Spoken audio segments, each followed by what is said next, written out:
বাংলাদেশ আফগানিস্তানের পথে হাঁটতেছে। খুব শীঘ্রই আপনারা তালেবানি শাসন ব্যবস্থা দেখতে পাবেন। নারীদের শিক্ষা উঠে যাবে, তারপর নারীদেরকে ঘরের মধ্যে আবদ্ধ করে ফেলবে, গান বাজনা নিষিদ্ধ হয়ে যাবে, সিঙ্গাররা জেলে চলে যাবে, যারা নর্তকী আছে তারা দেশ থেকে পালিয়ে যাবে এবং ভিন্ন মত এবং পথের মানুষগুলোকে জেলে ভরা হবে এবং মোল্লাতন্ত্রের রচনা শুরু হবে। এর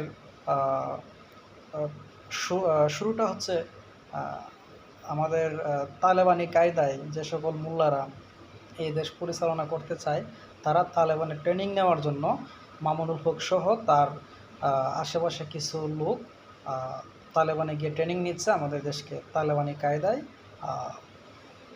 উগ্র মুসলিম পন্থায় আমাদের দেশকে পরিচালনা করার জন্য উঠে পড়ে লেগেছে। আমাদের যে বিজয় ৭১ আমাদের স্বাধীনতাকে জলাঞ্জলি দিয়ে তালেবানি কায়দায় দেশকে পরিচালনা করার জন্য তারা পায়তারা শুরু করছে।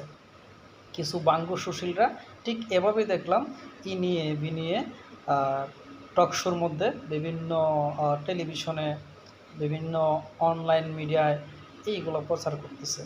এখন মাওলানা মামুনুল হক যে কারণেই ওনারা সেখানে যাক, তারা বলছে যে সারা বিশ্বে মিডিয়ায় আমরা তালেবান সম্পর্কে যা দেখতে পাই বা শুনতে পাই এইগুলো কতটুকু সঠিক আমরা নিজেরা পরিদর্শন করার জন্য সেখানে গিয়েছি। তাদের বক্তব্য হচ্ছে এটা। এখন এই কিছু আলেম তালেবান আফগানিস্তান যাওয়ার কারণে আমাদের দেশ তালেবান হয়ে যাবে, এই রকম হাস্য তামাশা এবং তাদের যে তাদের অন্তর্জ্বলনটা কিন্তু আসলে মূলত তালেবান বা আফগানিস্তান নিয়ে নয়। তাদের অন্তর্জ্বলনটা হচ্ছে শরিয়া আইন নিয়ে, ইসলাম নিয়ে এবং দাড়ি টুপি আলেমদেরকে নিয়ে। সুতরাং বাংলাদেশ ঠিক রাস্তায় আছে। যে পথে যাক না কেন, হাল কখনোই আলেমদের হাতের দেশ থাকলে হাল হারাবে না।